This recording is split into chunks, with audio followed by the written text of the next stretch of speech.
फजर की नमाज के बाद मैं एक दिन गुजर रहा था, एक घर के सामने काफी लोग खड़े थे। मैंने पूछा क्या हुआ, तो कहने लगे कि फौतगी हो गई। तो मैंने कहा कि उनका कोई बेटा नजर नहीं आ रहा। कहा तीनों बेटे तबलीग पे गए हुए हैं। मैंने कहा अच्छा, माँ की फिर अचानक तबीयत खराब हुई होगी, कोई हार्ट का मसला बन गया। कहा नहीं, माँ फालिज में मुब्तला थी। मैंने कहा फिर तो बहुत ज्यादती है कि माँ फालिज में मुब्तला और तीनों बेटे तबलीग पे गए। माँ को जरूरत है, बेटा जाके पीर के दरबार पे बैठा है। गौसे आजम भी हैं तो फैज नहीं मिलेगा। पहला मुर्शिद माँ है।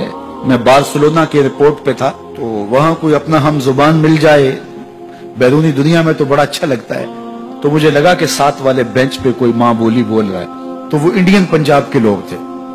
कहा कि ये हमारा दोस्त है, इसको हम अलविदा करने आए। तो मैंने पूछा कितने अरसे बाद जा रहे हो? तो वो कहने लगा 27 साल 3 माह बाद।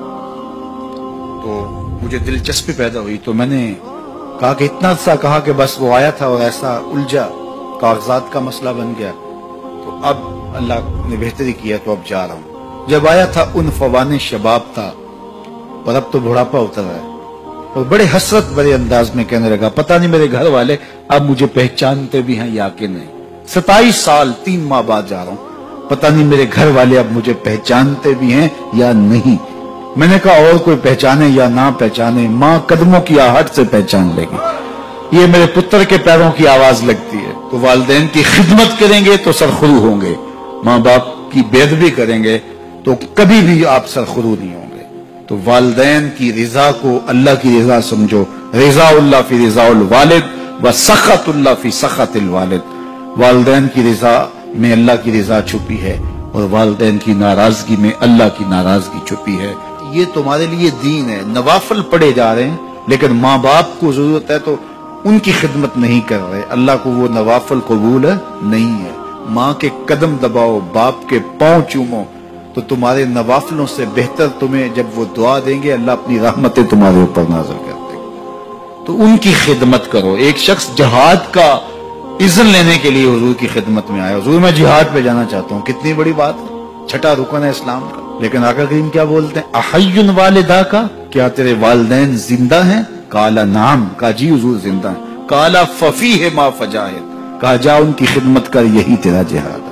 तो खुश नसीब वो हैं जो अपने माँ बाप की इज्जत करते हैं, उनके सामने अपने बाजू सुकेड़ के रखते हैं, उनके मामलात में, तर्ज जिंदगी में, उनके अंदाजे मुआशरत में खुश रहते हैं और उन्हें राहत, आसानी और उनके लिए मोहब्बतें बिछाते हैं। तो अल्लाह ताला उनके लिए आसानियां पैदा करता है, रहमतें पैदा करता है। और अगर वालिदैन फौत हो गए हैं, इंतकाल कर गए हैं, तो आप कहें कि ये बातें हमने पहले सुनी होती तो बड़ा फायदा होता। अब तो वालिदैन इस दुनिया से जा चुके हैं, तो अब हम उनकी खिदमत कैसे कर सकते हैं? उनके लिए दुआ करें, उनकी रूह भी आपसे राजी हो जाए। उनके लिए जुम्मतुल मुबारक के दिन सूरा यासीन पढ़े जाके उनकी कब्र पे, तो उनकी भी मग़फ़िरत हो जाएगी, आपकी भी मग़फ़िरत हो जाएगी। ये वालिदैन के साथ उसने सलूक का नतीजा है। वालिदैन की रिजा जोई हमेशा मलहूज रखो। जो खुश नसीब अपने वालिदैन को राजी रखे हुए हैं उन्हें मुबारक देता हूँ। और अगर बदकिस्मती से मेरे सुनने वालों, दोस्तों में, पीर भाइयों में, मिलने वालों में किसी के माँ बाप नाराज हैं, तो वो देर न करे, बहुत जल्द उनको राजी कर ले। उनकी रिजा तुम्हें दुनिया आखिरत की सरखुरियां और कामयाबियां नसीब करेगी। तो शख्स अपने वालिदैन के लिए रोजाना मग़फ़िरत की दुआ करे। वालिदैन जिंदा हों तब भी, फौत हो गए हों तब भी, इसमें कभी भी नागा न करे। सारी जिंदगी उसके रिस्क में बेबरकती नहीं आ सकती।